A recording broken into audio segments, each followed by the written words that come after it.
course, in relation to religion, the role of religious leaders in creating this national and social cohesion. Of course, now when we talk about this national and social cohesion, of course, this is where people within feel a sense of belonging, shared values, and solidarity with each other.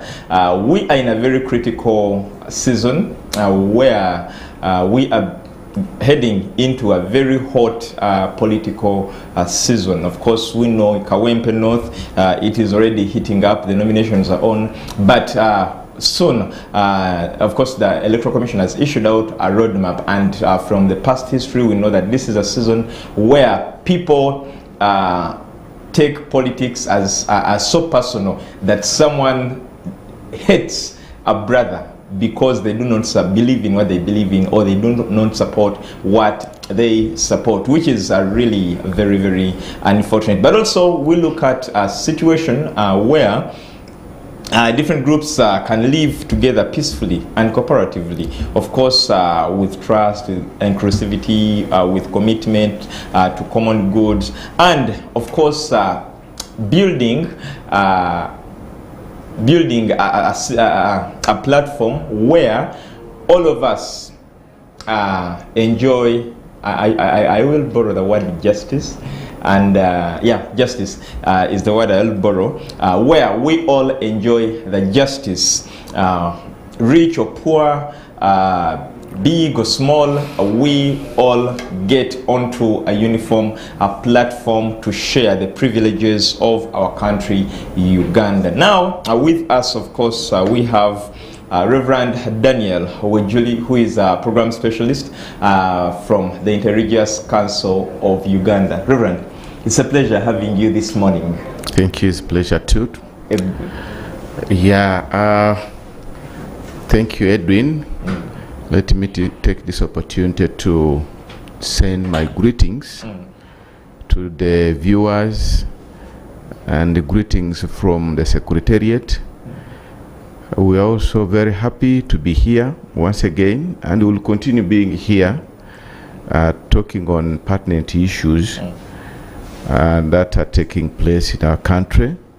And today in particular, we are going to look at that one, responding to one of our pillars. In building the Uganda we have 6 pillars, as we have ever mentioned. And among the pillars we have is we are expecting to see a harmonious nation, and that harmonious nation, we can see it when there is that cohesion, regardless of our religious, political, economic, and cultural affiliations. So I pray that those who are viewing right now will continue with us, and at a time we'll expect questions and contributions from our viewers as we come on to see that we support our people, we talk to our people, we address issues of common good in this country, to see that there is cohesion. Though, like you are saying, that the temperature is a bit high. That is a political temperature. Yeah. But other areas, we expect people to be sober, but also encourage them to participate in politics, because when you do not participate in politics, then other people will send in people you do not want to make policies for you. Thank you. Thank you so much, Reverend. And now we have Bishop Andrew Lugoloobi. Bishop Andrew Lugoloobi is the Secretary General, Born Again Faith, but also he's a board member at the Interreligious Council of Uganda. Bishop, it's a pleasure having you this morning. I'm so much honored and humbled to be with you for the first time, and I am at, I will call it the station at the mountain. Exactly. Yeah. You went beyond the fourth floor. Yeah. To the 13th. To the 13th. So in the heart of Kampala. In the heart of Kampala. I don't think, and I can't even believe that if there is any station that is as high as Family TV. So I congratulate all of you, the viewers who are watching the 11th floor, 13th floor station. So I just want to wish you a beautiful program. Please stay with us until when we do end. Actually, talking about harmony, last week you appeared before the Parliamentary Committee. Starting it from there, you are presenting your views about the proposed marriage bill. And there are a lot of controversies in Parliament. Now, building harmony that we're talking about, like Reverend has said, that there is tension in the world of politics. Yes. But in the other spheres, the situation seems to be normal. But there is also that silent temperature, especially in the marriage bill, especially with some clauses. But that is really very, very important, Reverend, that while we discuss this, there are people who are known to, they're already worried about the clauses in the marriage, even when it is still a proposal. No, with that, I think that's normal. There are some clauses which are also included in bills to open up debate. Okay. You know, when a bill is dull and it has any contentious issue, people will neglect it. But when they put in something that attracts your attention, it really trickles you to debate. And when we all come together and stretch our brains, we brainstorm, you see, that is when we can get a good outcome. But just look at the bills which have not attracted attention, public attention, how bad they become after a while. Because they lack wider consensus, they lack wider participation. So, but with the marriage bill, I just know just a few things which do appear, like that of criminalizing cohabitation. That is a little bit controversial because the biggest percentage of our population really goes to that side. But much as that is, we need to also have a bigger picture and plan to see how we can help them, those who are cohabiting. Because if you say it becomes a marriage after a given period of time, then what name will it be? Which type of marriage will that be? Because cohabiting can never be a marriage. And in case someone cohabits and is in another marriage, so after 5 years, how would it turn it to be? Will it become Christian marriage? Will it become civil? What will it become? So definitely it cannot fit anywhere. So, but when they come in, they help us to do debate. We give our opinions because our main duty as citizens is to participate. So public participation is key. We definitely know that this, at the end of the day, everything shall be in line. But the participation is so much beautiful and so much healthy. When a bill is opened up for such a discussion, we are going to get a good outcome.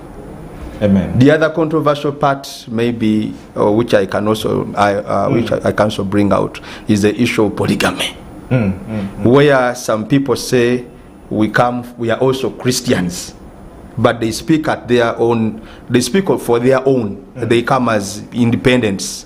They don't claim to speak for any group or sect, but they come and say, for us, we are Christians, but we also want to practice polygamy. Now, with that, they are free to their opinion, and their opinion can only bind them. It cannot bind all of us, but they are free to their opinion, because it's a constitutional right to have right of expression. You express yourself, but having expressed yourself in that manner does not really mean that you shall get what you are asking for, because it might not be fitting where you want to fix it. You cannot use a small tool to open up a bigger thing. So a spanner for a small vehicle cannot be used on a truck, on a single truck. So they are applying something which is not fit for purpose. But however, it is good that they have participated, and we welcome their views.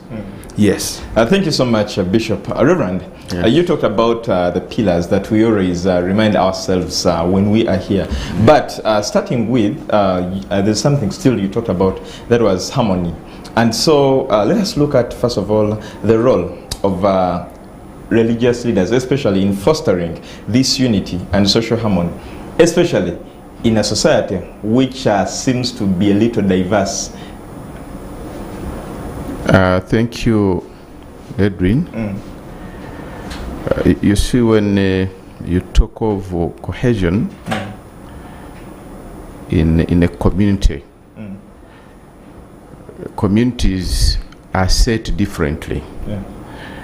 And we have different values, we have different norms. But the role of religious leaders in promoting social cohesion is very key, because we are everywhere almost in the country. Where you see a mosque, where you see a church, that is already the appearance of religious institution, and there must be a religious leader there. On this particular issue of promoting cohesion, we need to have some activities that we can involve everybody working together, and also observe other people's dynamics. It doesn't mean that when we are together we should throw away. No, it is by God's design that in a country like Uganda we have more than 50 languages, and that means that we have different groups of people living together, but also with different world views and understanding. So I think it is a matter of, one, respecting one another. If we can promote respect for one another. Two, if we can also respect coexist, does not believe in what I believe, but is my brother, is my neighbor, is a Ugandan, is an African. And two, we know why God created people. So it is very easy for us to promote social cohesion. And another issue is also to see that we try to preach reconciliation and do counseling to our people, and also do community dialoguing. And this one, I think, when we do community dialogues, help us to see that we bring people together. And in certain areas, when we were still young, it was a bit challenging for an Anglican pupil to go to the next Catholic school, primary school, or a Muslim to go to the Anglican school. And we could even fight when we are going home. We meet in the road, then we fight. The next day we abuse one another. And those issues that used to divide us, they are the things now we need to concentrate on. And today you will find that somebody who is a Muslim is heading a Church of Uganda school. A Catholic is heading a Church of Uganda school. An Anglican is heading a Catholic school, though there are still some other small issues on the ground there, but at least something has been done, and we can praise God for that. So when we are looking at social cohesion, we need to address issues surrounding people within that locality.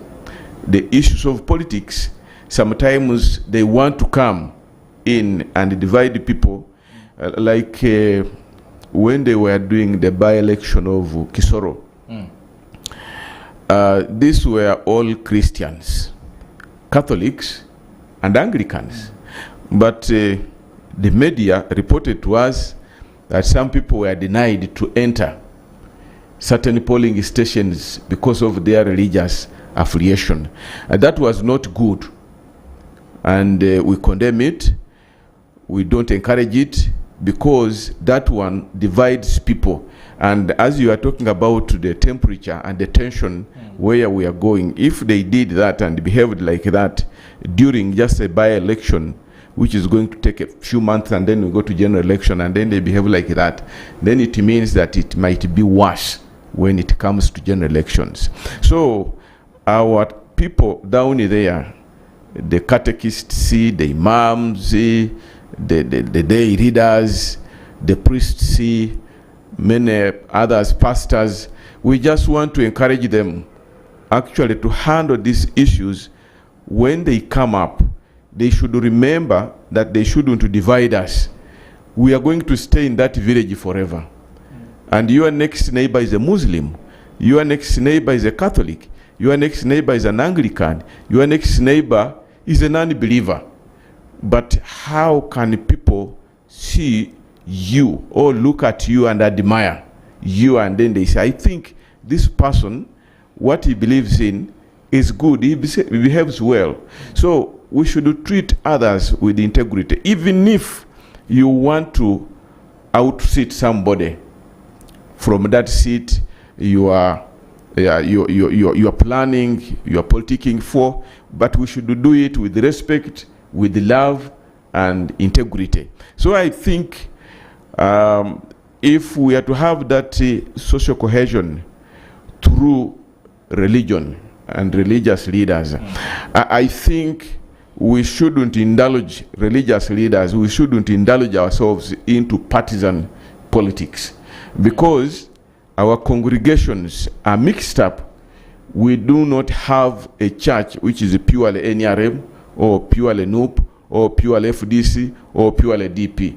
Our churches and places of worship are mixed up. We have all those people, and they are God's people. So political shouldn't be a point for dividing the people, but the church or a place of worship should remain a place for unifying or uniting people.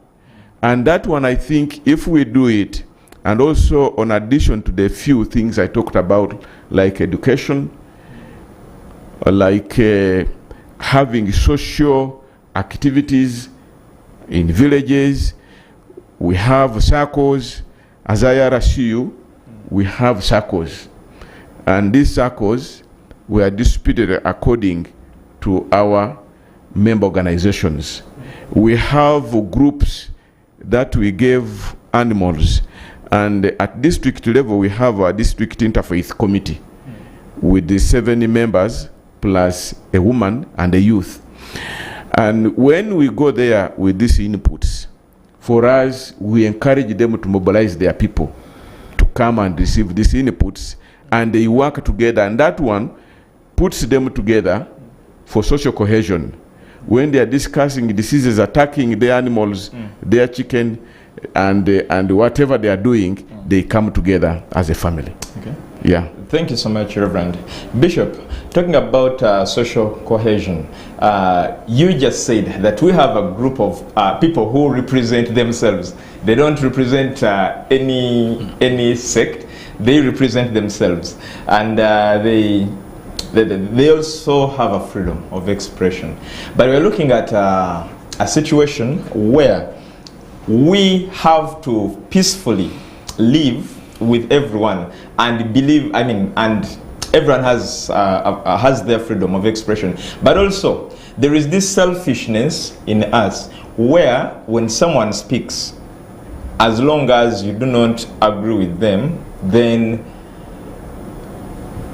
that is not, that, you cannot even come closer to them because you do not want to be identified with them because of their ideology. So you create that gap. Yet, religious leaders are supposed to unite us.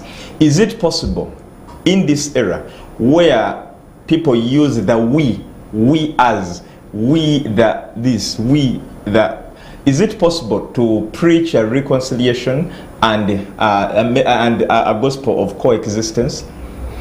Thank you so much once again. Now,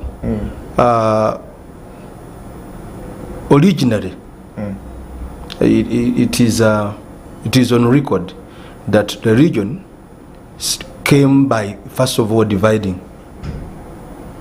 Then after dividing, after we learned the dynamics, what we lost, what we would have achieved, when we learned of the image, the bigger picture of our country and our continent, many changes happened.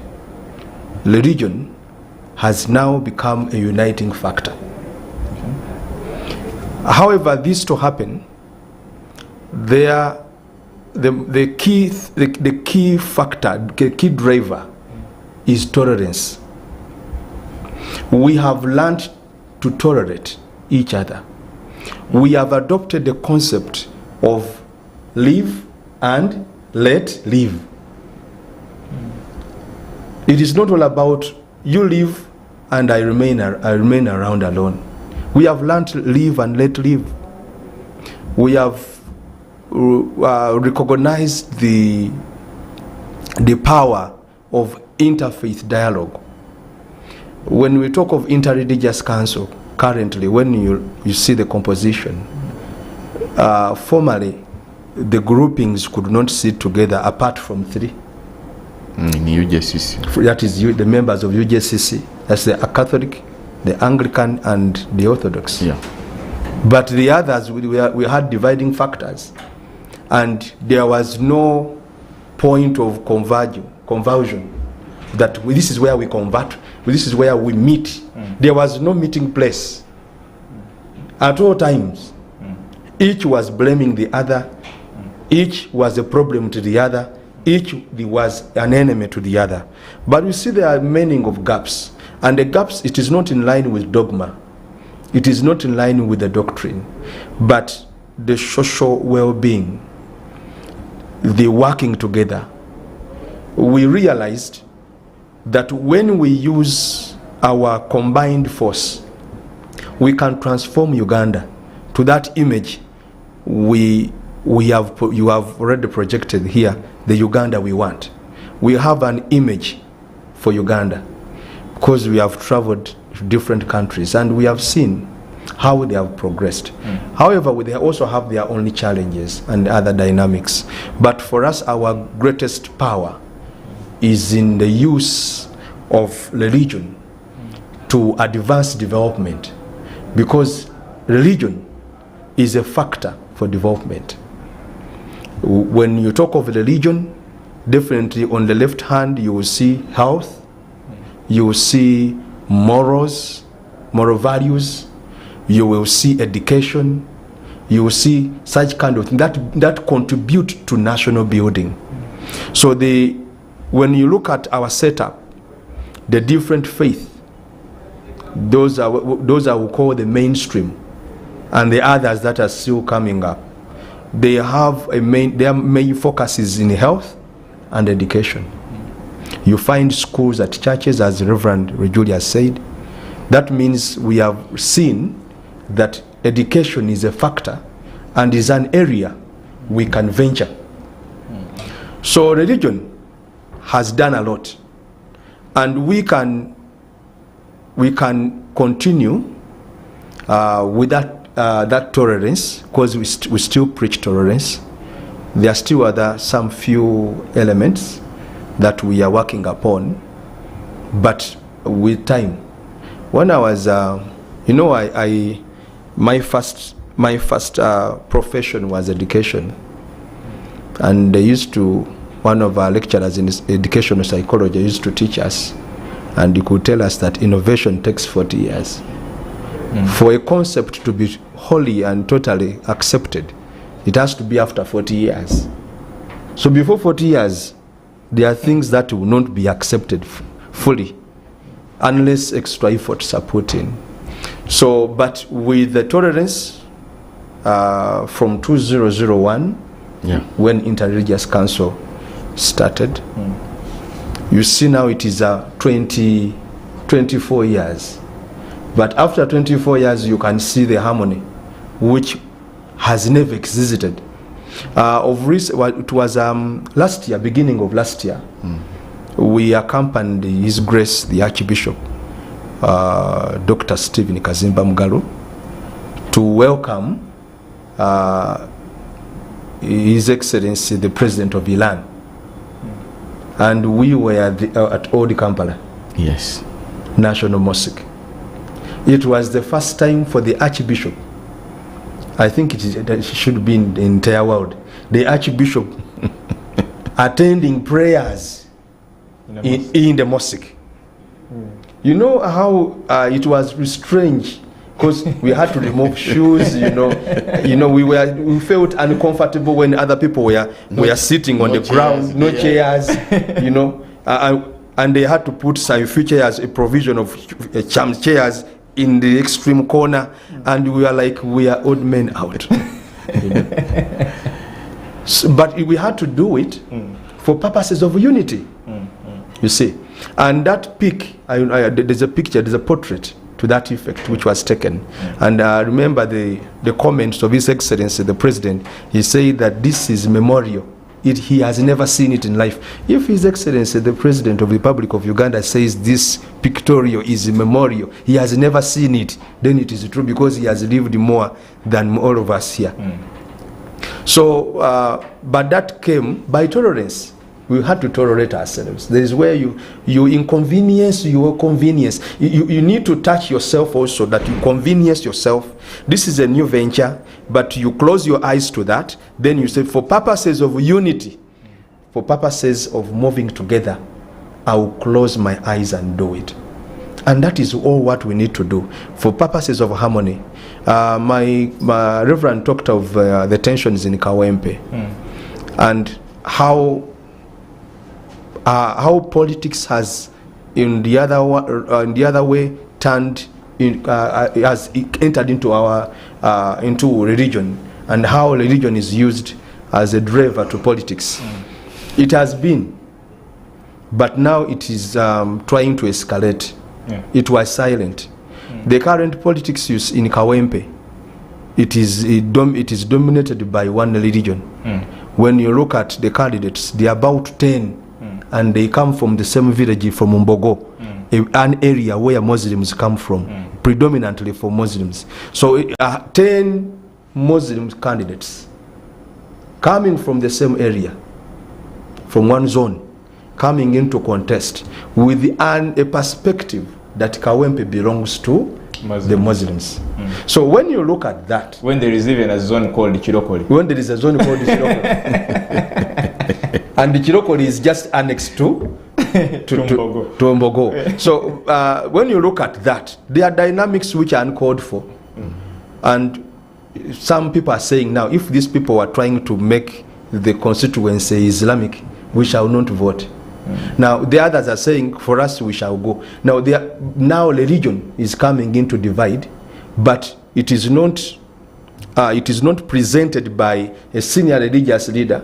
It is coming from somewhere where no one knows where it is coming from. You cannot trace where that ideology, where that concept came from. You can't trace it, but it is on the surface, and we need to address it.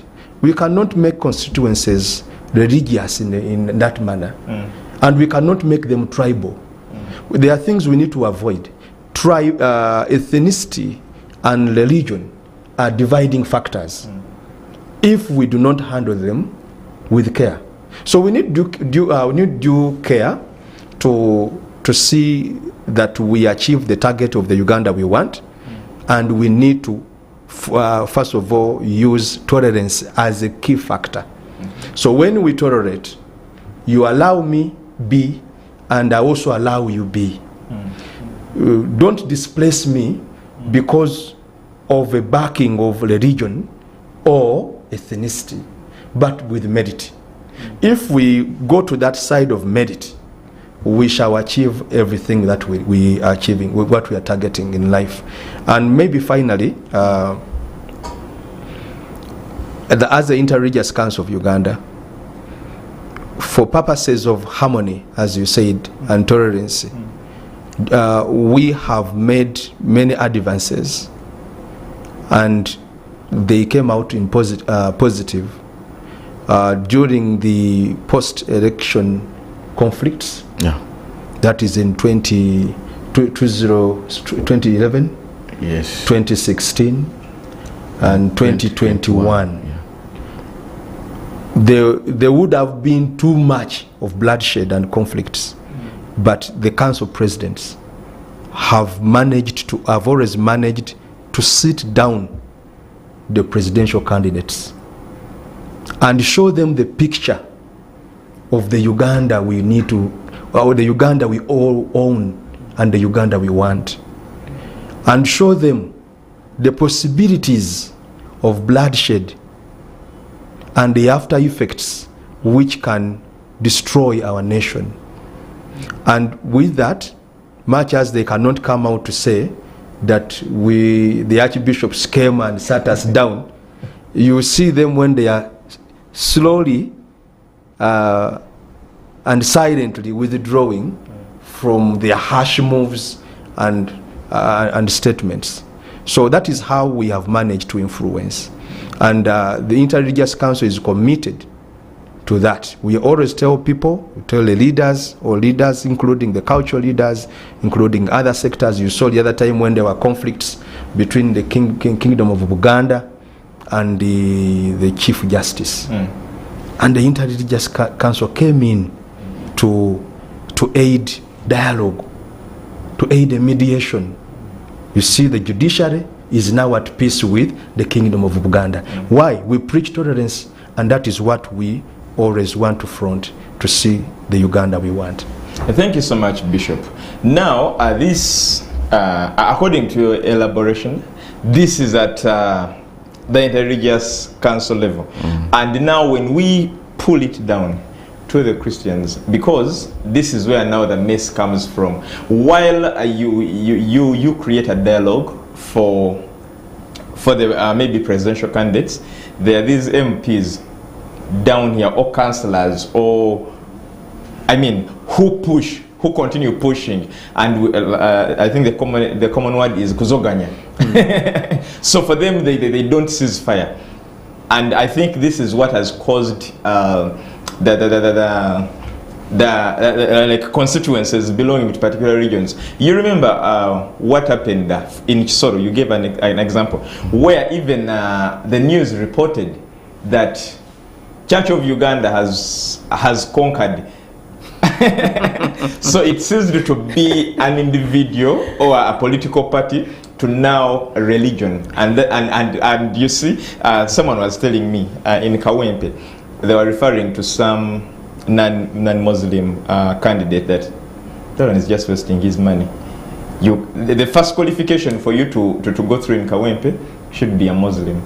Now that is a mindset that people have, which I think now needs to get to the ground and erase from them. So Reverend, talking about this, how can you integrate the teachings in Sunday services to create the cohesion that we are talking about?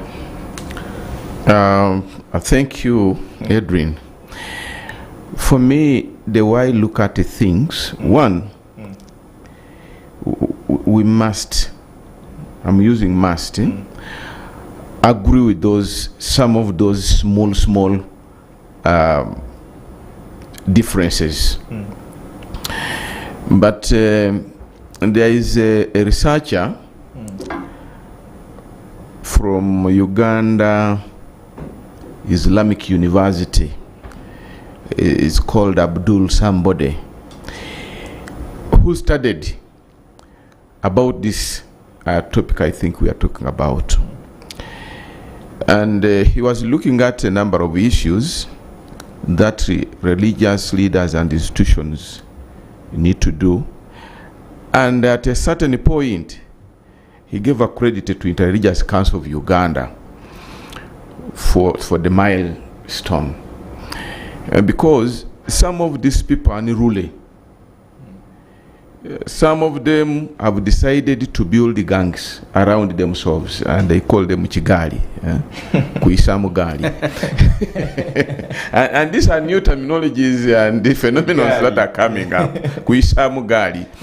And once they start doing like that, they are trying to build around themselves defensive mechanisms. such that they are unreached.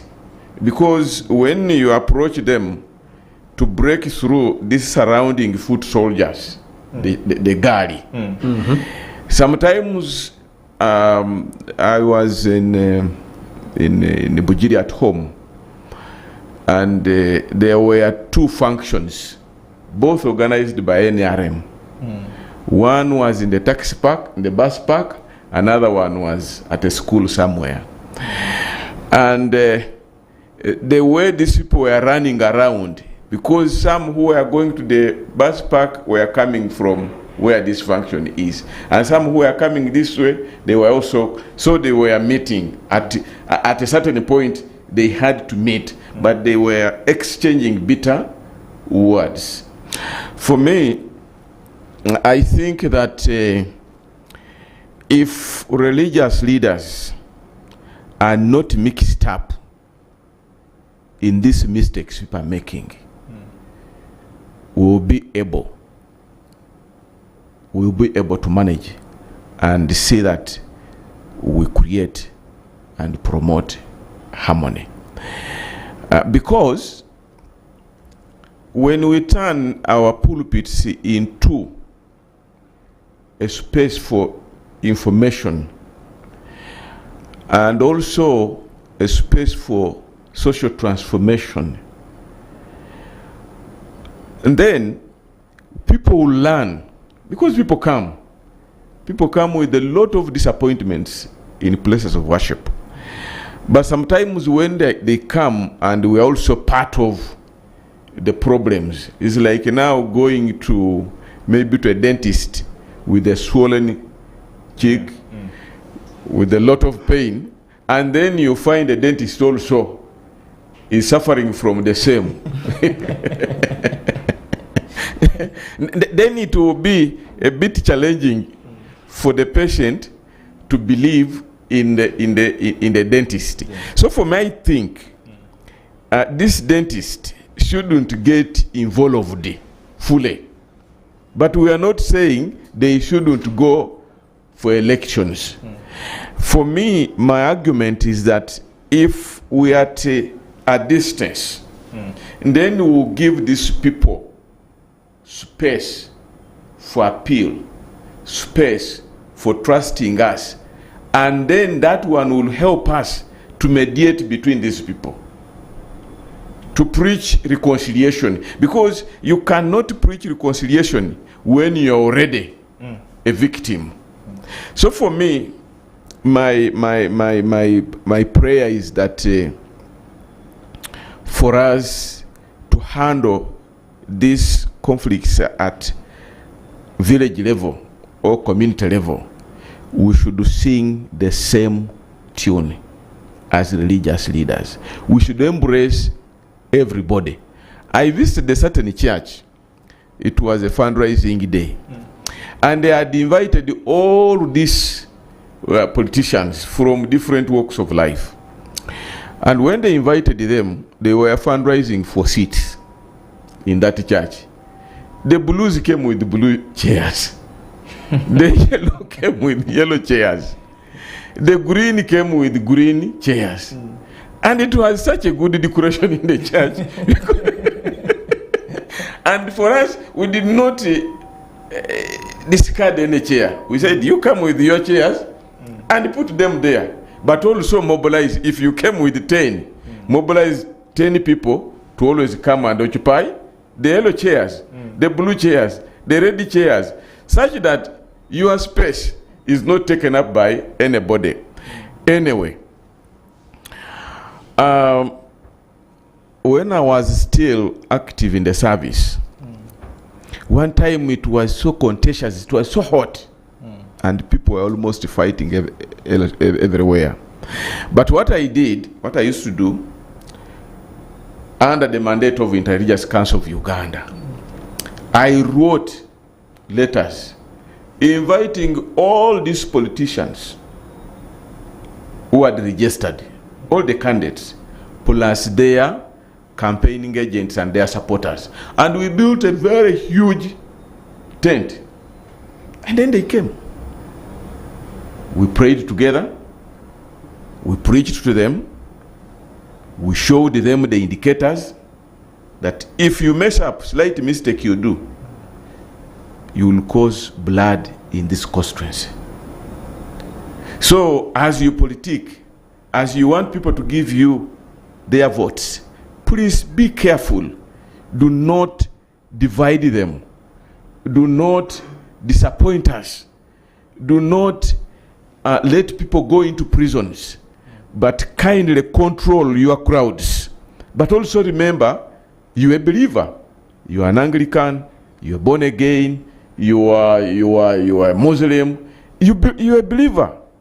We have a bishop of born again faith, who is also chairman LOC5. And the man, sometimes I look at him and say, now, how does he handle these issues? Because he's purely yellow, but in the church, they are the people. And sometimes he's a regional bishop. Yes. But the way he plays his politics, there is a difference. So we want to encourage everybody that we need to pray for these people. We need to visit them when you see them misbehaving. When you see them doing things that are contrary to the laws of the land, don't wait and say, let's see how far they can go. They can go as far and then end up in prisons. But again, you will remain with the burden. These are your Christians. These are your Sahabas. These are your people who have been coming to your church and now they are lamenting in prison. We also need to encourage our leaders in the faith to visit even those ones who have gone to prison and share with them from there. Give them words of encouragement to see that even if they are there is somebody who is praying for them. There is somebody who is mindful about them. But also taking care of these families spiritually, emotionally, to see that we share that burden. But also discouraging them to avoid risky behaviors and risky environments. Because it is not life and death that I should become a member of parliament. It shouldn't be life and death that I should become chairman LOC1. Now in Kawempe North, today they mentioned about 20 candidates, people who are already going for registration. And 10 are being registered today, and then other 10 will be going tomorrow. And that one, look at that confusion. Look at that confusion. Kawempe North is not a full Uganda.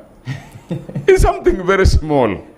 And when it comes to presidential elections, you will only find it 5, 10, 3, and sometimes even 10 are useless. Because once it goes beyond 2, 3, it has lost meaning. But you're the people who push them to go, because you tell them, be part of the governance of your country. You see, you can be part of the governance. It doesn't matter at what level. But you can do some good work. Okay. Play your game around where you are. Yes. Now this, look at 20 people are going to spend money. Now, after spending, let it even be 10 million, or 2 million, or 1, or 500,000 shillings during this post-COVID-19 era. To me, it means a lot. When you look at the school fees structures, things are not all that good. And now all these 19 people are going to waste their resources. Because they will not all win. We are only looking for one person. And that person, God already knows that person. It is good to give people a variety when they are choosing leaders. But sometimes we go beyond expectation. So, then another issue is that we need to encourage leaders down there. For me, I'm talking to religious leaders to say that when they are preparing their sermons and business in the church, at least they should be mindful of reminding people about harmony. Actually, there are even homes that are not living in harmony. I think it is in today's newspaper yesterday, the other day, a woman in Ikamuli, after entertaining the husband, then he chopped off the man's manhood. And it's not the first instance. Now, that conflict from within can keep on escalating and affect the whole community. But for me, I think as religious leaders, we still have a lot to do. One, with the mediation. Two, with the community dialoguing. But we can do these two in a way that brings people together. We shouldn't wait and things escalate and go beyond our reach and then we say, how I wish. But we should start now when we see these things happening. You see, when IRCU started, we had the prevalence of HIV was so high. And then our senior religious leaders in the country here said, no, we cannot just sit down and see this thing happening. Let us join the government and speak about it. And indeed they did wonderful work to see that the rate goes down. And now that we have relaxed a bit, it is again going up, going up, going up. So we can use our pulpits for civic education, and teach people about their rights of choosing leaders. So I shouldn't be forced, because I belong to Church of Uganda, I should vote Edwin. Edwin must prove that he merits for that position. Reverend, let's take a short commercial break. When we return, we are going to start from there. Only to remind you that in the next hour of this show, we shall open up our phones and we shall as well be responding to your concerns. Therefore, feel free to be part of the conversation as you send in your text, your question or your comment using the numbers, our official numbers, but also we shall receive calls later. We're taking a short commercial break. We shall be back shortly. This is Church of Uganda Family TV, enriching lives, regulated by the Uganda Communications Commission.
This is Church of Uganda Family TV.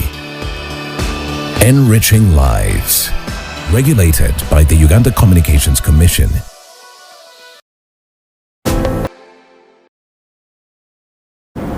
Welcome back from that break. This is the Uganda we want. This is our second hour of the show. We are looking at promoting national and social cohesion through religion. And of course with us is Reverend Wejuli Daniel and Bishop Andrew Lugoloobi. Now, Bishop, before the break, there's something that Bishop raised, and that is civic education. But also, we as the congregations that come to church every Sunday, we expect that our leaders are going to look at some of these things that are escalating, and they talk about them. They integrate them in the sermon, but the message will be clear. For example, corruption and very many other social injustices that exist in society. But sometimes we feel disappointed when we come and we do not hear at least any message about that. Yet that is what we and then you realize that at some point some leaders are cheered up. Hey, oyakolera abantu. I wonder, but I mean, such comments always come through when someone comes and probably they will be raised and cheered more than some, and some will be judged.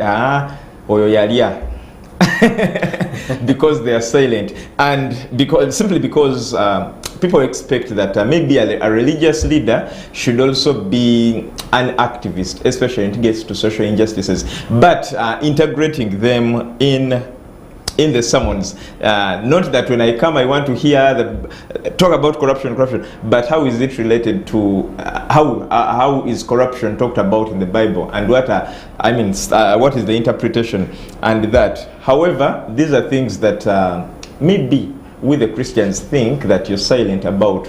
Why don't you come up to use the platforms, especially the fact that you're followed and listened to by multitudes, and be the mouthpiece of these other silent congregants?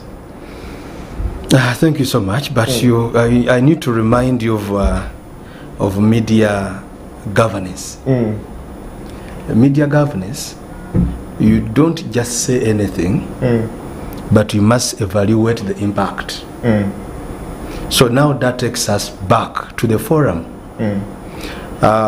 We are trained not to use pulpits as a means to do counseling. You cannot use a pulpit to address such a matter directly when you are pointing at someone. You need to balance the statements you use on the pulpit, because you may be misunderstood, or you may misrepresent a group or sect. And they will say maybe the born agains are affiliated to so and so. They work for so and so, and it is just a mere statement one has made. So we do the evaluation of what to say and how to say it, because if we are to just say anything, we can cause chaos. Being followed, whenever you learn that you have a following, you need to take caution to any statement that you make. So you, however right a statement may be, you must take caution. You go back to the impact. What impact may it cause? So we also have examples. The example number one is one of John the Baptist. He comes out openly and criticizes. And what happens next? Reverend can remind me. Beheaded. But there is also the approach of Nathan. Nathan came in parables.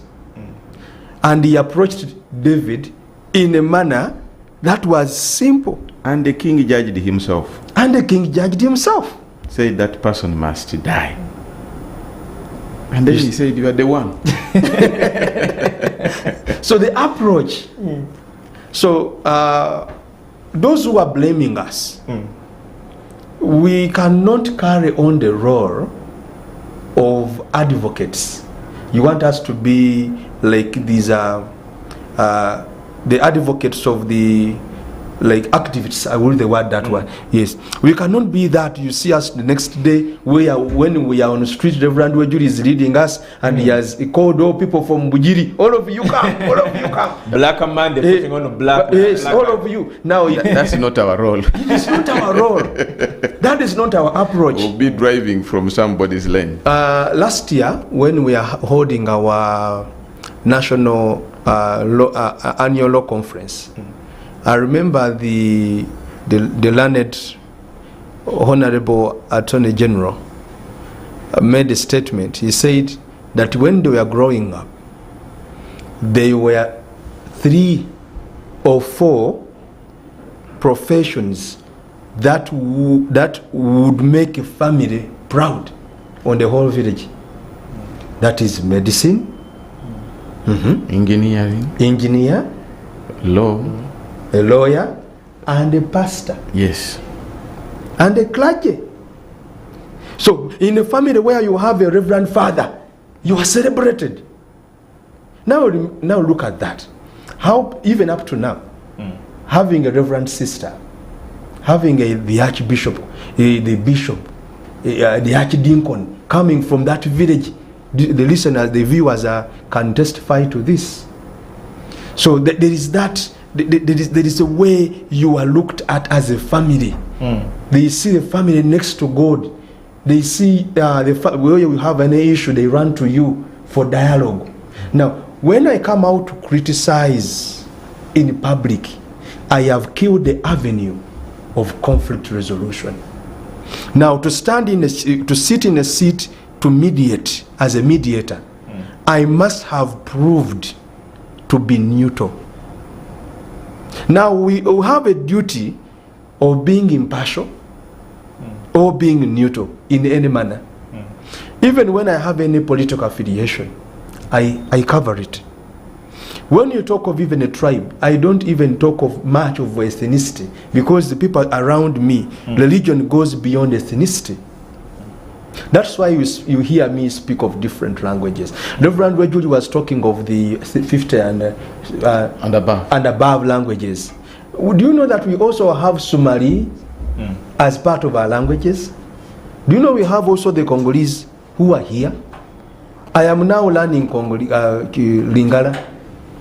Sometimes when I meet my friends who are from Somalia, I speak to them. I'm learning a little bit of their language, how to greet and how to ask for the necessities, because now we are adopting their language to our languages.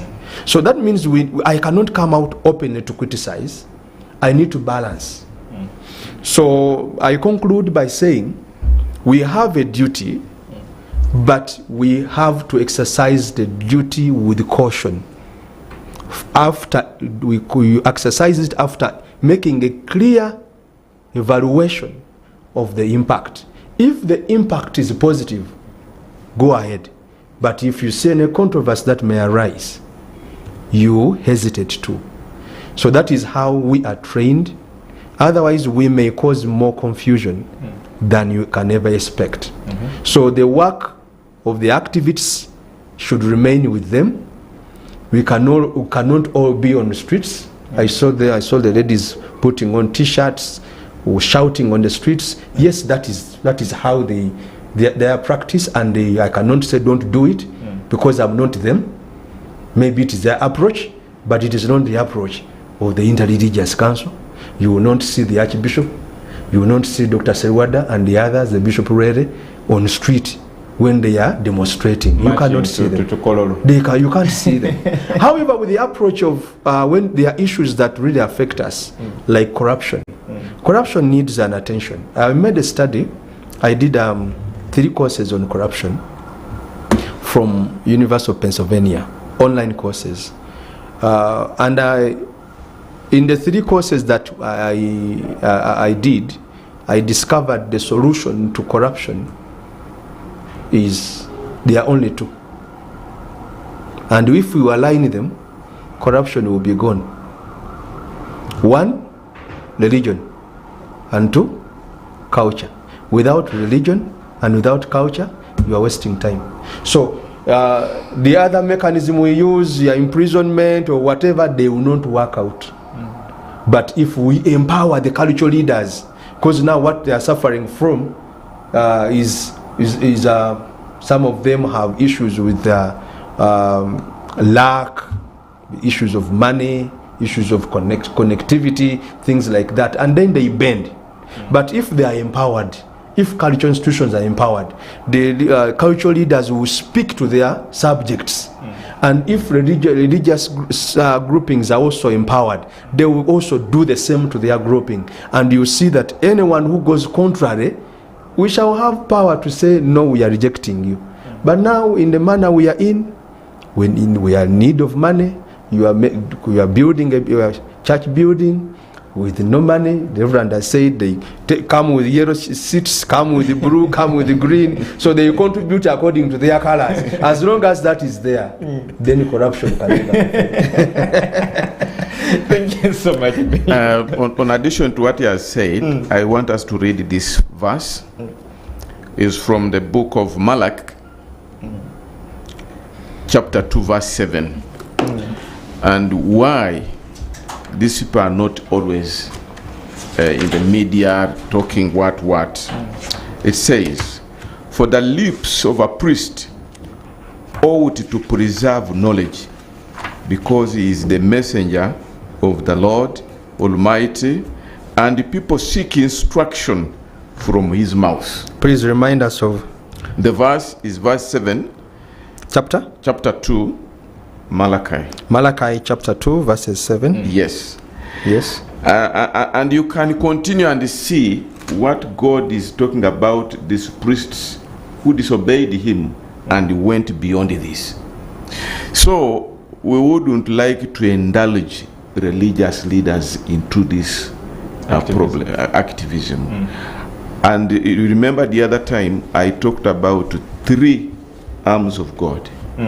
One is religion, where we seek God's mercy, where we go and say I'm sorry, where we go and say I forgive, where you go and say forgive me, where we can lead people to confession and reconcile with others. And now when we are part of this confusion, nobody will come to us. You can't be a solution. You cannot bring any solution. And when you read going downwards, it will tell you that now people lost interest in these priests, lost interest in the religious leaders, because they were part of the problem. And now to solve the problem, God had to come in himself. Yet he had given them the authority and the power to see that they do that. So, like Bishop has put it, there are so many approaches. And for us, we don't do things using cameras, our obligation is to do what God wants us to do, but not what people want us to do. Like Church of Uganda, where I belong, they have readings for every day, morning, in the afternoon, in the evening. And now if you displace these readings and pay attention to other people's business, and those people are not ready to do your business, then you'll end up in disaster. So we should maintain our lanes when we are driving, but also take care of other people's concerns. Okay. But we shouldn't throw away our concerns, our mandate. Our mandate, yeah. And say now, because this is happening, now I should cross the lane and drive from the other side. Then you will be driving on the wrong side, and you will be taken off guard. So if I find you, for you, when I'm preaching, I'm preparing you to preach. But when I come here, you are not preparing me to become a presenter or a moderator. I have to go and study and be moderated to know how to handle panelists, how to conduct presentations like that. So I want to agree with him that we wouldn't encourage, but we want to encourage our religious leaders to promote reconciliation, to promote bringing people together for prayer, but also do counseling. You visit one by one and say, no, you are vying for this seat, but you should behave like this. Where you are leading people to, you may end up in Luzira. You see, when you bend so much to the oppressed, sometimes they even go beyond where they would have gone. But we should also show them that where you are going to crash. You need to come back. Yes, because when you are lamenting with somebody who is lamenting, instead of encouraging them, you end up all failing. Okay. Yeah. Now, Reverend, would you mind if I give a it's okay. I'll just give you a simple scenario where we had to indict one of our members. We had a pastor who was so much interested in betting, so he could come to church and put a small radio in a curtain behind the pulpit. So the people in church in the evening could think that the radio was coming from the neighborhood. You know, Temporary Street. So, and it is a football match. The man is busy in Bible class, but as he pauses, listening to he pauses. You see. So one day, a thief was being chased and passed by the church. So the pastor left the flock and running after the thief and caught him. He caught him.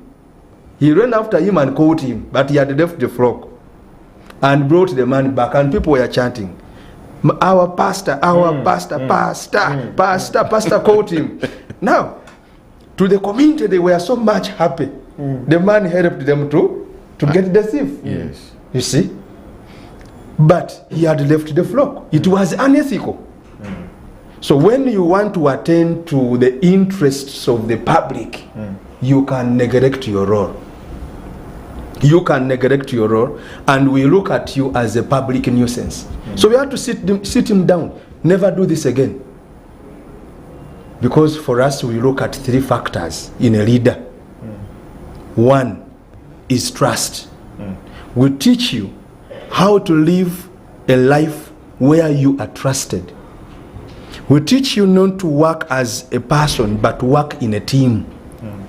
You come in as the apparent. In case there is any issue, it has to start from down. You are the last person. By the time it comes to you, you've already gotten the dynamics of the matter. You see?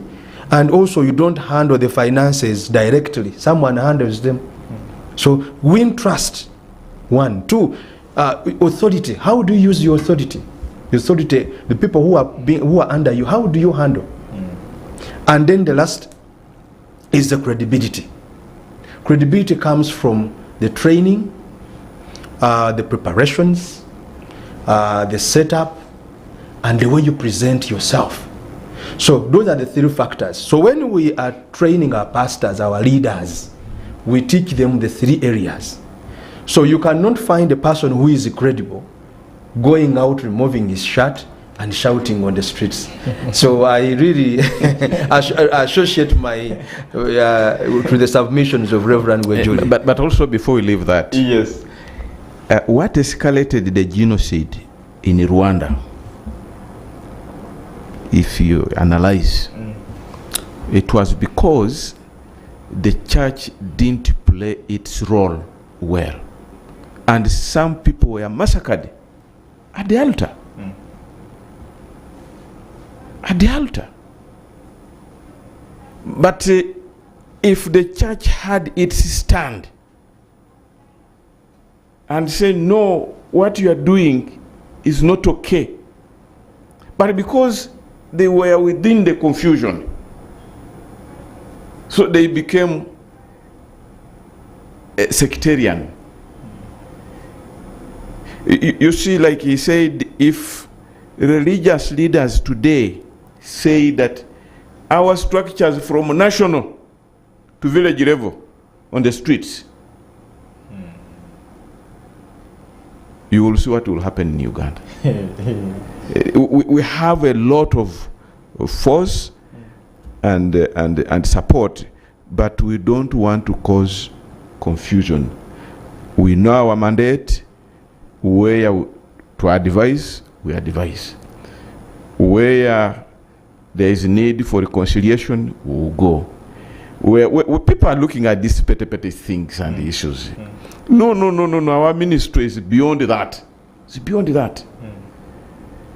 We look after a person right from birth until we see him going or her going in the grave.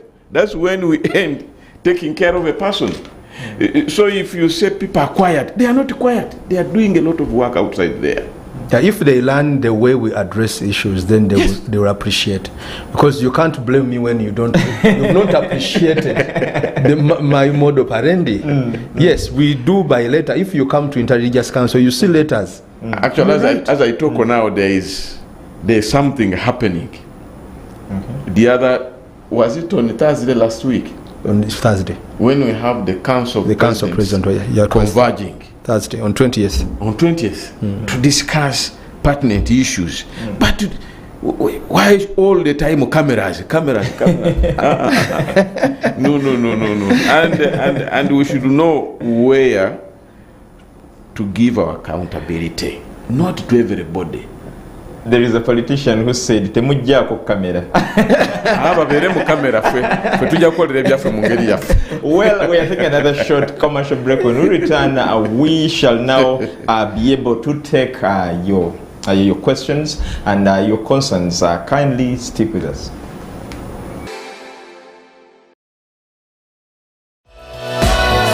This is Church of Uganda Family TV. Enriching lives. Regulated by the Uganda Communications Commission.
This is Church of Uganda Family TV.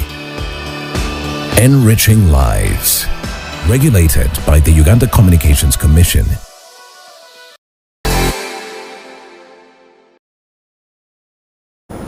Welcome back again.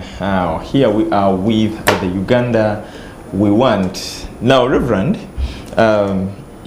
before, as we were ending the first hour of this show, there is something you talked about that I want us to build on.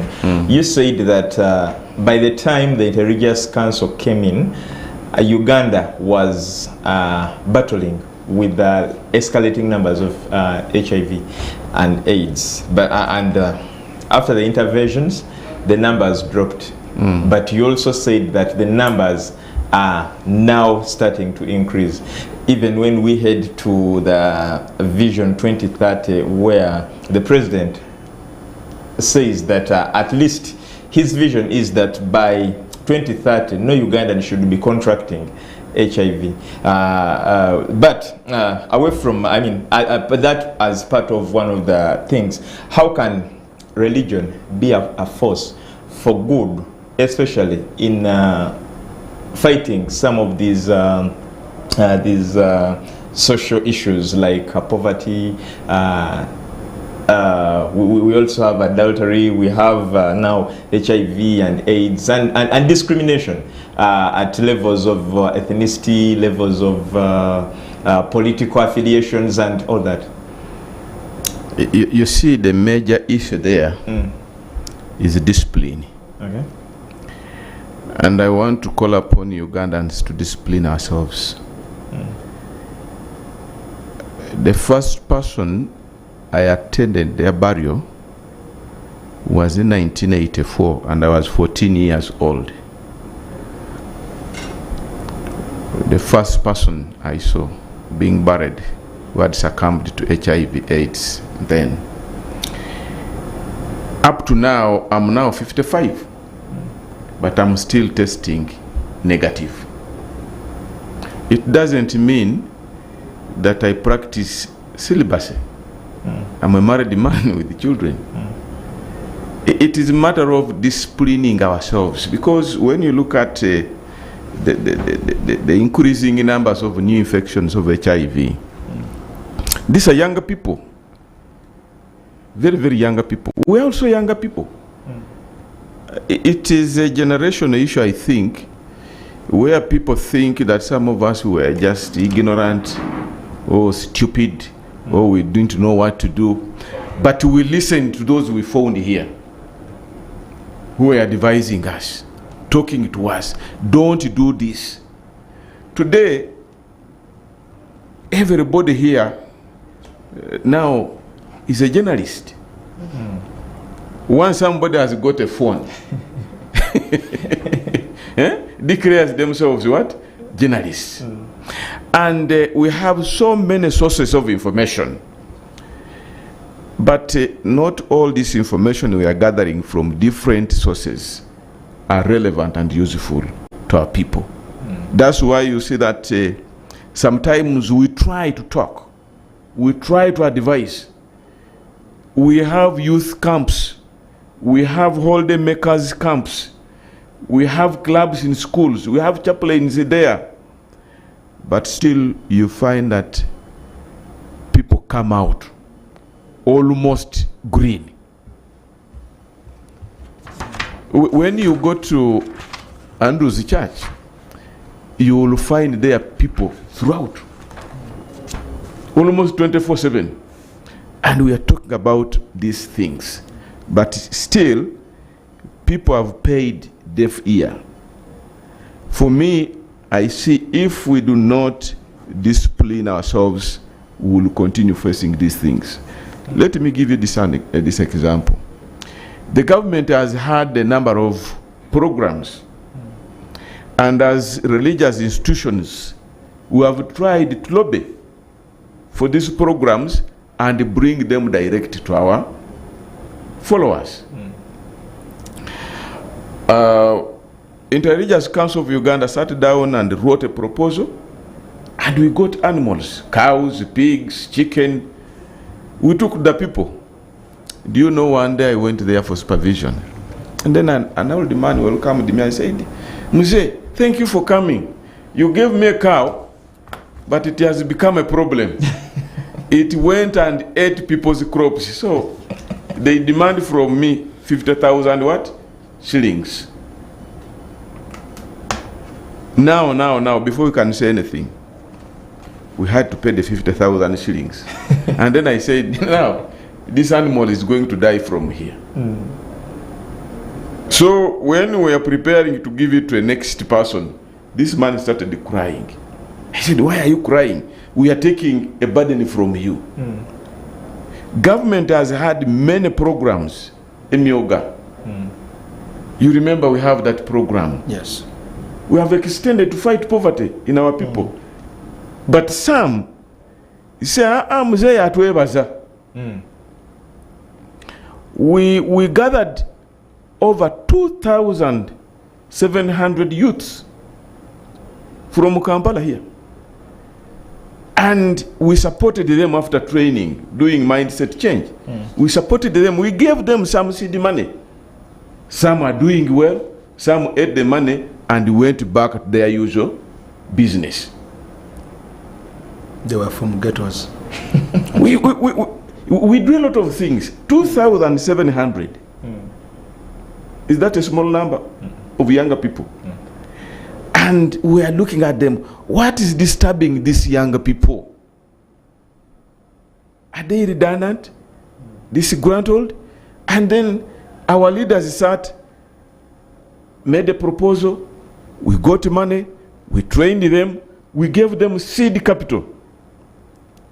Some are doing very well. When you go there, I can even show you. And you see, really, they show that they were lacking capital. But some are saying, we are eating this, we are going even to eat myoga, we are going to eat PDM. They are those people who are not ready for change. And who think their poverty is inherited. But I think we need to do more than that, and we shouldn't give up, to see that we lobby for more funds, resources, and see that we bring on board a number of them. And then the last one I want to make is that when you go down there, many dioceses now have adopted the idea of having circles. One day, a bishop was invited, I think he's from Western Uganda, was invited here at Namirembe. There was a convention. And then this man of God jokingly said, I'm preaching, but after this sermon, I'm going to give you some money. From South Uncle. And people got excited. And then he opened up the pocket and said, ask me, how do I get this money? The church has projects. We sold the coffee, and they told me, this amount here, give it out to the people. And I thought I should give it to you. And do you know what it means? He was looking for blessings. He was looking for what? For blessings. And I think if our religious leaders at all levels encourage the people to have groups and get involved in certain enterprises, then we'll fight against this animal called poverty. But sometimes I tell people that poverty sometimes is not there because it is there, but it is there because of people's mind set, even if they give them money. Now, like this PDM, I have a friend in the village there who received 800 out of 1 million and said, this is even enough. Went and hired a piece of land and they started farming. And he didn't even spend a coin. He said, the money I will get out of this business is the money I will eat. This is not my money, but I've been given to support myself. And now, when I take you there, you will find that this man has advanced. But there are those who received and listened to people who give them, misinform them. They ate the money and still they are lamenting of poverty. Okay. Thank you. Thank you so much, Reverend. Bishop, I'll still send this to you. What engagements, besides preaching the word of God to enrich our souls, what about these things that are needed in life, like modules on poverty eradication, on things like that, civic education? Yes, we do. We have different messages that we give. Reverend has already told you that we have circles. We have engagements that we make sure that to teach them how to start a small business, because you can't start big, you start small. That's why the Bible teaches us that never despise a humble beginning. So we teach them to start with that humble beginning. To the others, we see that they have the capacity to learn. We give them, we get them bursaries to go to school and study. We also do the connection, the networking, all that. The main purpose is to empower. We want to empower them economically. We also try to see that we reduce on the burden. You know, when believers are not well, to us, the born-agains, they run to church for food.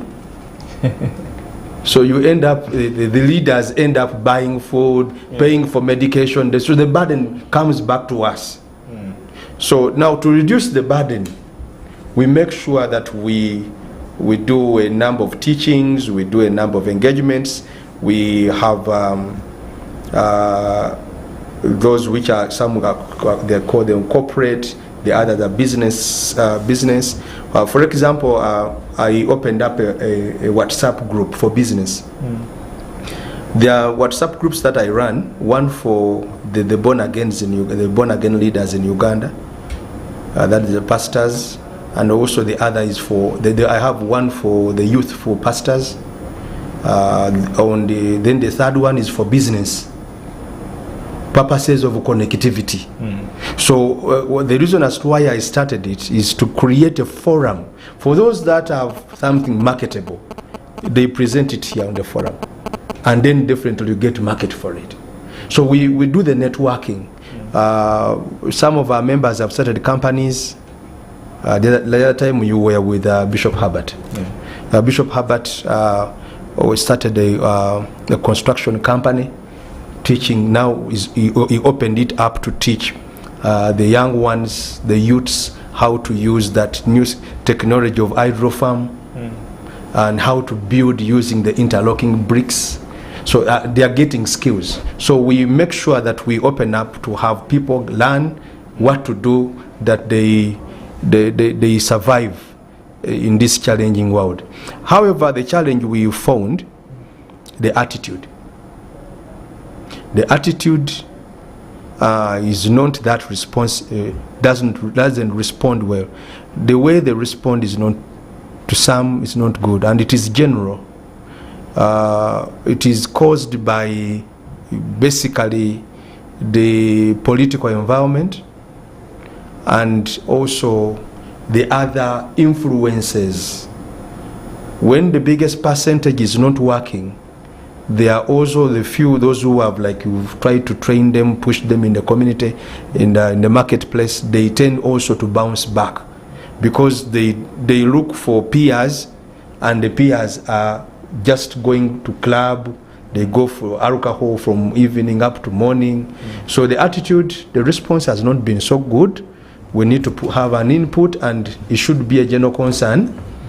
The media houses, which do not follow the guidelines of UCC, have also caused a very big problem.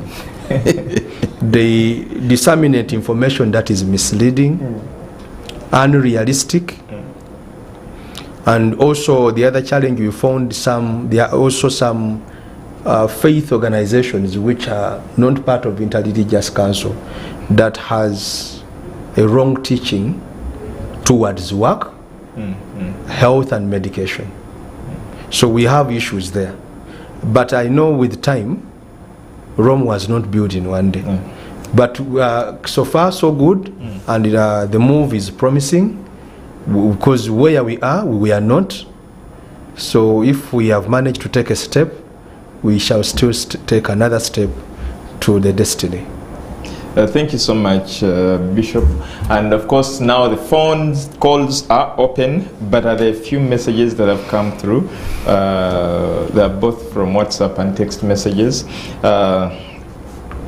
Most of the people are appreciating you today, not nailing you. But of course, thank you so much for the show. I'm Lynette from Gombe.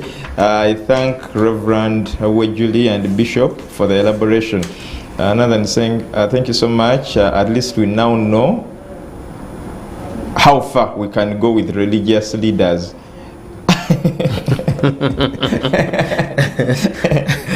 Thank you so much for the show. My only one question is,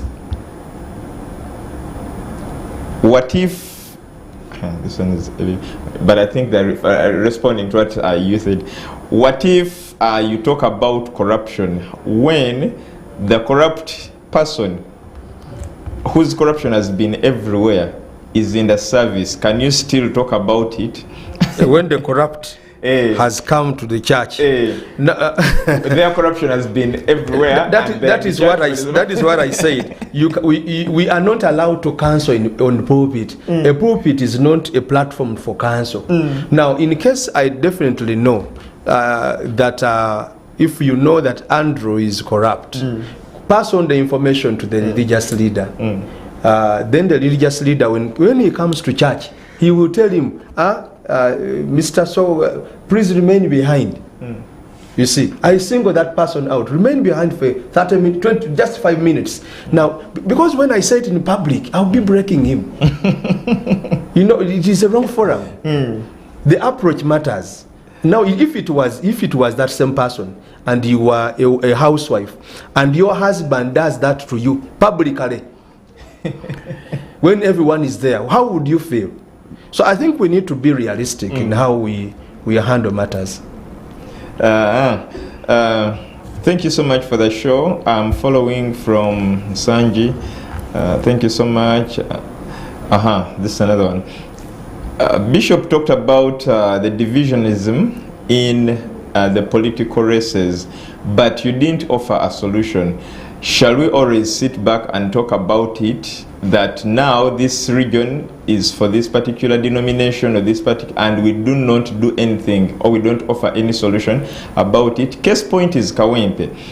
Some of us are Anglicans. I also know Catholics, because there are Catholic churches and Anglican churches and other denominational churches in Kawempe. So why is it that we say that for time's age, this constituency has been for Muslims?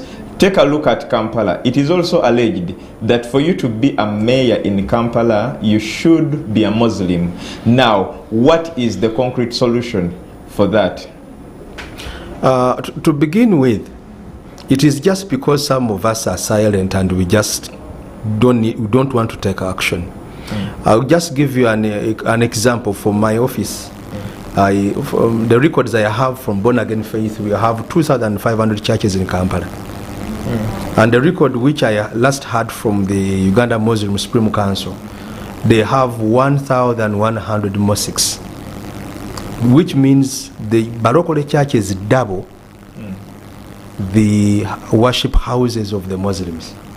So the born agains have many worship places in Kampala, followed by the Muslims. That means if we are to take that route, then it would be the born agains coming in to say that the person to become a mayor or a councillor should be a born again. Because we are more visible than any other faith in Kampala.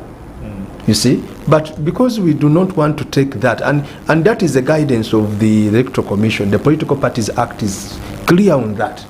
We cannot have elections leaning on religious affiliations. And we want to abide by that. And if you are to consider that as Christians form 80% almost. 82% of the population in Uganda. So we cannot say that the councillor, the Lord Mayor, the whatever, they should all be what? All be Muslims. That is the wrong narrative. I don't know where it came from, but whosoever started it did the wrong thing. If we are to handle that, then they will miss out on everything. They will not get anything.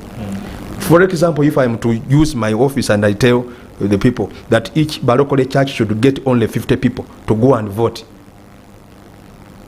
50 voters, who can take over that seat for road mayor from Barokole?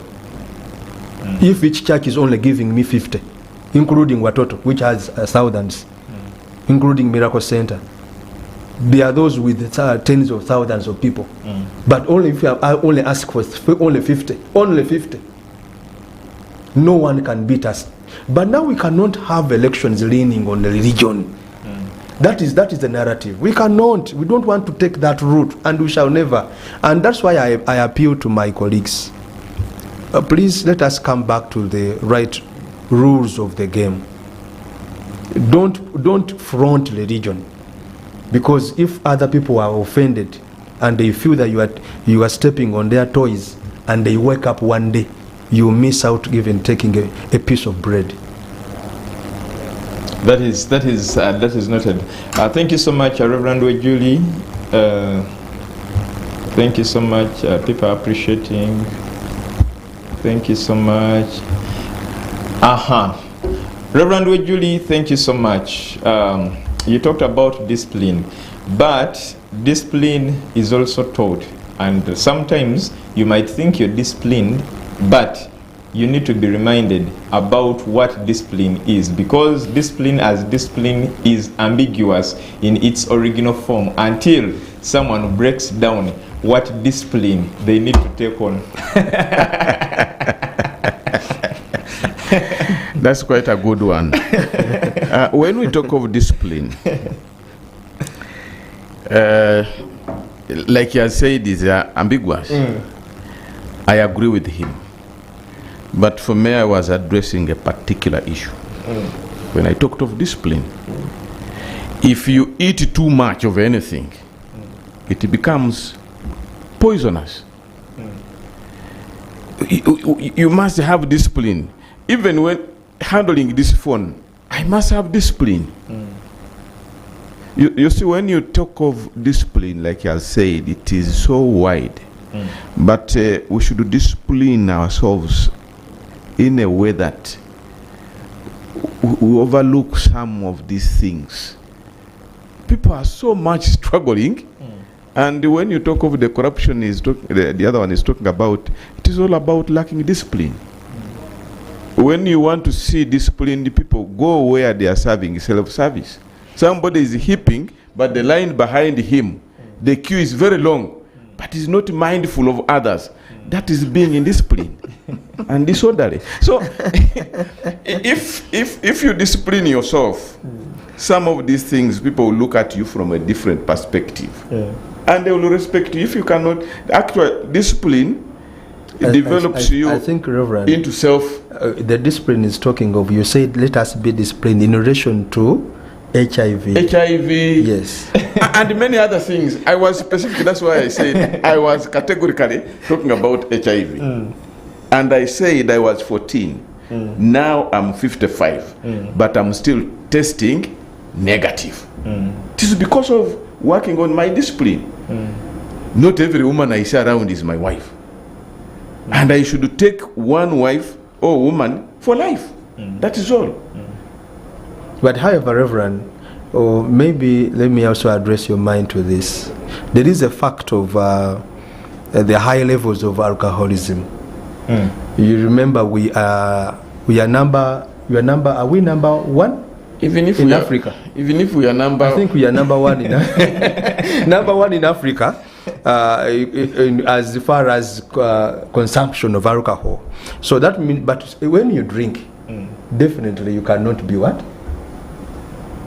You lose discipline. You lose discipline. You can't be disciplined when you are drunk. So I think we need also to address the issue of alcoholism. The other time we were in Parliament defending our position on alcoholic bill, we learned the attitude of the members of Parliament was so much negative towards that, and we definitely expected that this bill may not continue.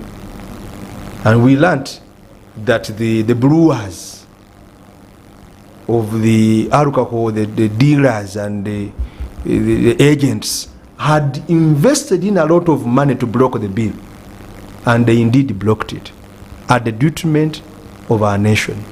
And now we do not have we reduced our productivity because people spend their nights in the bar, When the early morning time for work, they are asleep.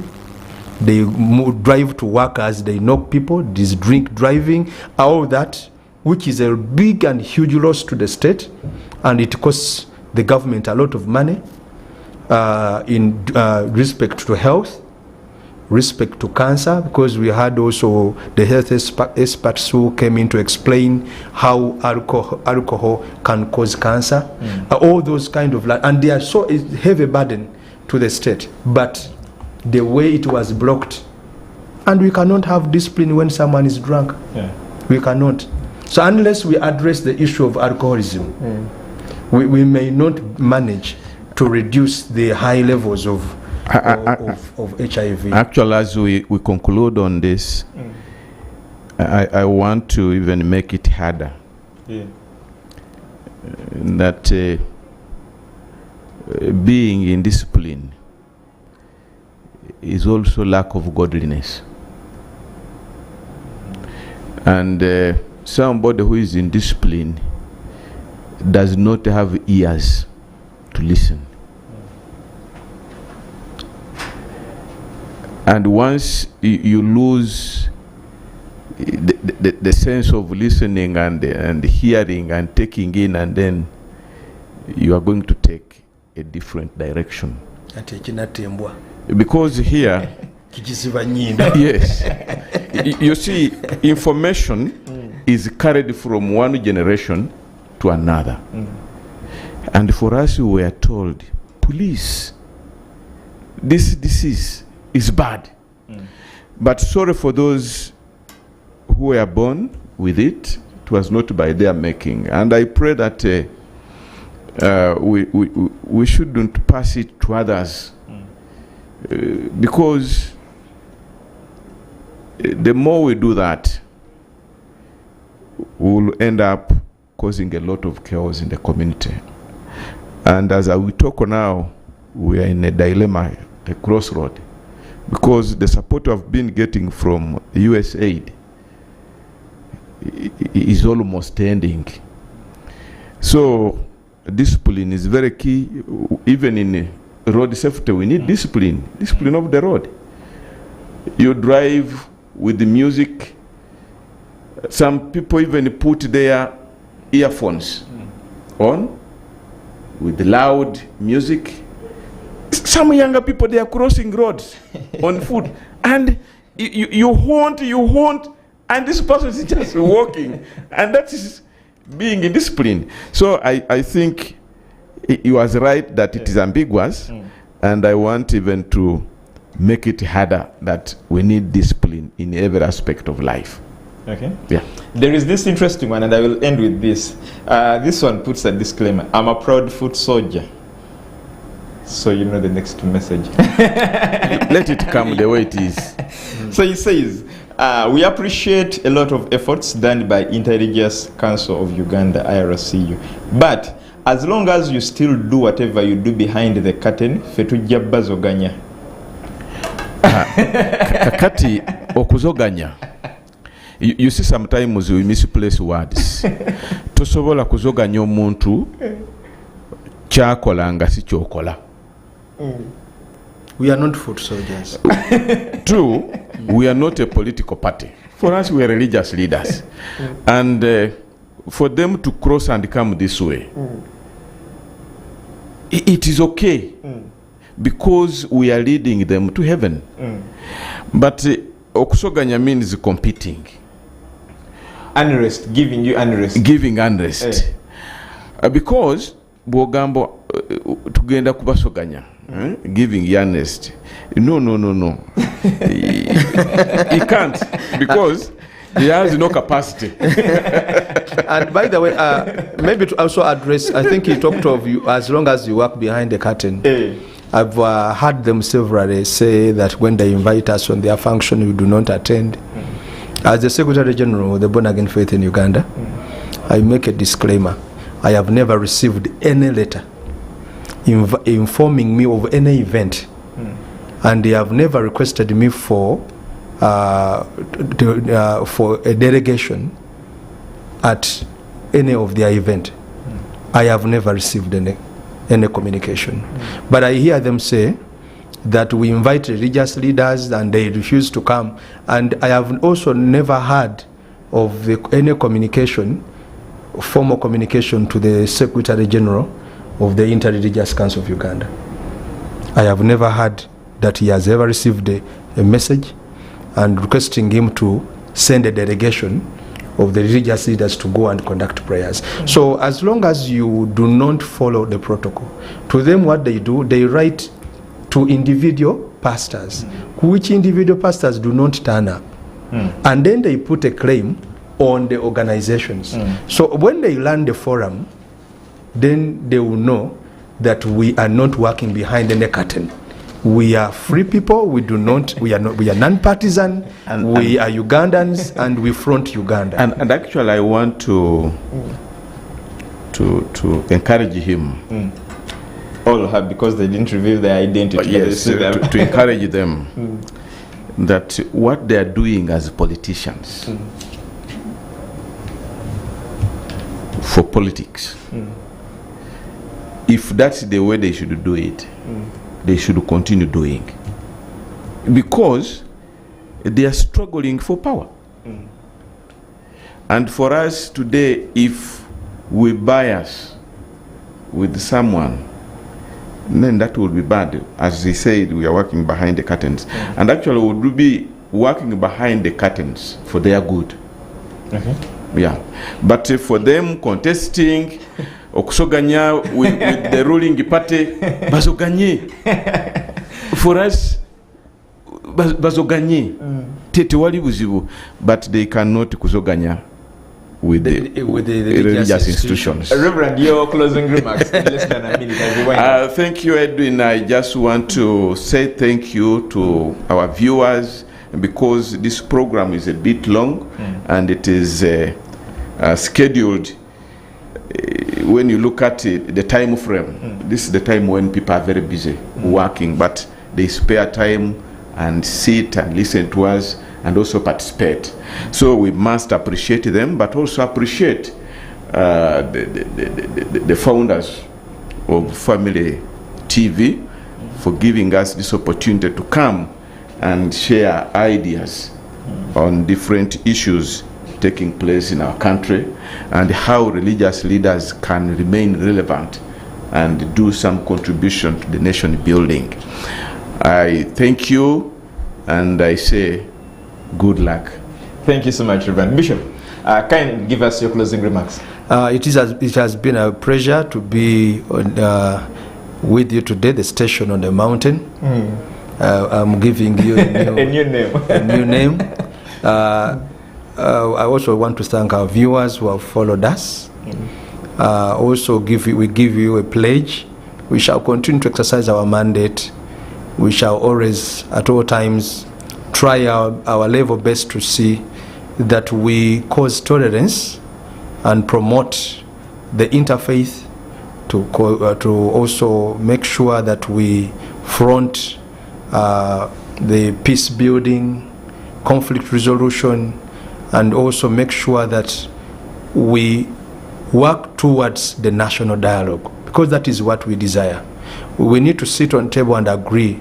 Even when we disagree with each other, someone must accept that much as I disagree. Like, you still remember the Al Gore? Yeah. When he lost his elections in the US, he said, though I disagree, for the benefit of the United States of America, I accept the results. I think we need to reach that level where we disagree, but we accept things to move on. And that is what we call tolerance. You tolerate. Let us have peaceful coexistence. This is our country. There is no any other country that will ever give us citizenship like we are here. We have an attachment of family and everything. So I wish you all the best.